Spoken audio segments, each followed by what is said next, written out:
السلام عليكم ومرحبا بكم في عدد جديد من برنامج عيش تشوف. هذا البرنامج اللي من خلاله راح نحاولوا نرسخوا بعض القيم الدينيه والانسانيه في المجتمع ديالنا.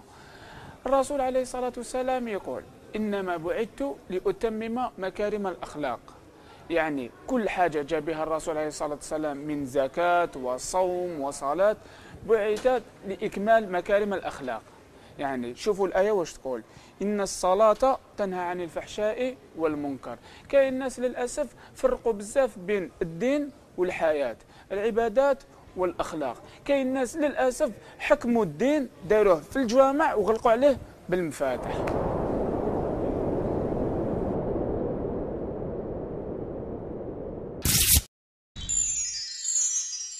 فالله الخالق أبدعه كي تستمتع كي تتطهر بأمور لما حل لها صارت عسلا نضحت سكر. ننظر للكون. عندما سئل الرسول عليه الصلاة والسلام عن حق الطريق قال: إنه من بين هذه الحقوق غض البصر. ومن هذا الحديث حبينا نقوموا بواحد التجربة ونشوفوا حال غض البصر في وسط الشباب تاعنا. شوفوا معنا كي نديروا هاد ليكسبيريونس. انت كي حتوقفي لهيكم وانا نوقف يا ربي كيلومتر موراك ونشوفوا سما الغاشي كيجوزوا، غير واحد يشوف فيك ولا سما ما يغطش البصر ديالو ان فوا يشوف فيك. انا نكون موراك، انا نروح ليه ونهضر معاه ونعطي له المخالفه ديالو. دونك نوقفوا في هذيك البلاصه بدينا مليح.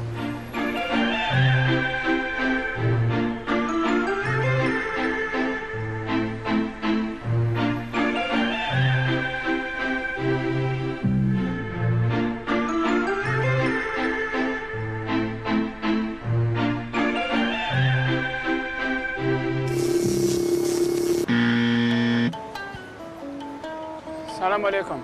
معليش نهضر مع اخي. عباك بدي ارتكبت مخالفه. عباك شنو هي المخالفه؟ درت عباك شنو هي المخالفه؟ وشنو هي؟ ما تكاميرينيش لك ما نكاميركش هي المخالفه. لا لا، وشنو هي المخالفه اللي درتها؟ انك ما غضيتش البصر ديالك.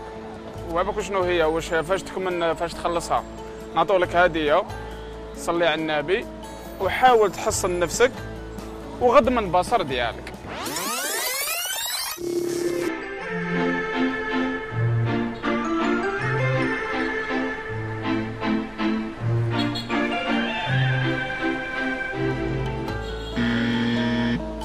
السلام عليكم. لاباس؟ معك مليح؟ الحمد لله. عندك مخالفة. عندك مخالفة. انك ما غضيتش البصر ديالك وما مديتش الطريق حقها. المرة الجاية غض البصر وصل لنا يا عندي.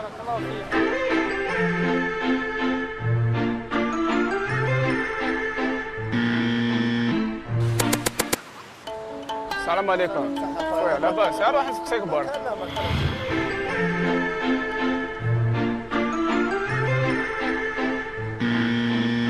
السلام عليكم. واش راك؟ لاباس؟ لا لاباس. عندك مخالفة. كيفاش؟ انك ما غضيتش البصر ديالك.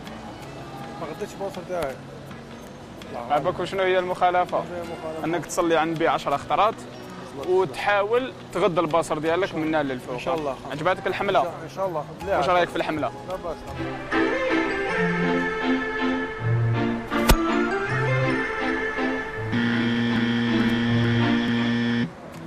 السلام عليكم. خويا لاباس؟ مليح؟ الحمد لله. حبينا برك نديروا لك مخالفة. عندي هي. ما غضيتش البصر ديالك. عباك شنو هي المخالفة؟ وشنو هي؟ تصلي على النبي 10 خطرات. لا ما تخلصنيش بدراهم. صلي على النبي 10 خطرات ومن الغدوة حاول انك تغض البصر ديالك. ان شاء الله. هي بيتينا هما ثاني يا اخو، هما ثاني تبلا. يعطيك الصحة. سما هما ثاني السبة.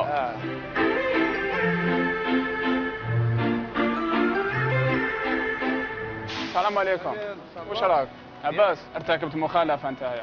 نعم. عباك شنو هي المخالفة؟ واش من المخالفة؟ انك ما غضيتش البصر ديالك. صح. صح. صح.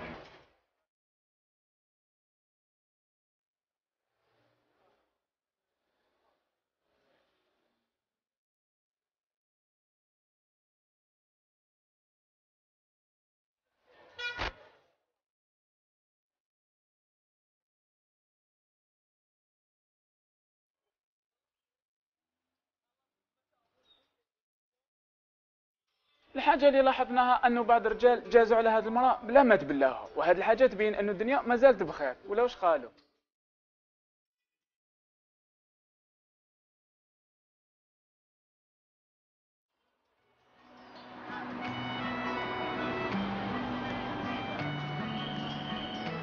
السلام عليكم. واش راك؟ انت وين شايفك؟ وين لاباس. شايفك تاع النهار ولا تاع الشروق؟ صراحه عندك مخالفه، علاش؟ ما غضيتش البصر ديالك ومن فوقها عاكست. عرفك شنو هي المخالفه؟ صلي على النبي. تصلي على النبي 10 خطرات وتحاول انك من الفوق تغض البصر ديالك. عجبتك الحمله؟ لا الله يبارك. واش خلاتك؟ واش رايك في الحمله؟ كوراج الله يبارك. واش رايك؟ في شغل دخلت لي عبسه. ان شاء الله كما نقولوا نكونوا دخلنا في هذه الغريزه ومن الفوق ان شاء الله تغض البصر ديالك. الله يبارك. ربي يحفظك. ربي يحفظك. صحيح. عجبتك؟ نعم؟ لا مليحه سيدي. عجبتك؟ هذه الحمله حمله ندير حمله مليحه هذه مليحه. باسكو علاش؟ باسكو فيها تربيه. نعم. تربيه اسلاميه ولازمه هذه لازمه. يعطيك الصحه. يعطيك الصحه. اغمض عينيك وتذكر تسبيحا حلوا كالعنبر واجعل إبصارك للتقوى عنوانا للحب الأخضر واجعل إبصارك للتقوى عنوانا للحب الأخضر موضوع غض البصر صح صعيب شويه خاصه في الوقت اللي رانا فيه، بصح وشنو كاع على بالنا باللي قد ما تحتشم المراه فهي تساعد الرجل على غض البصر.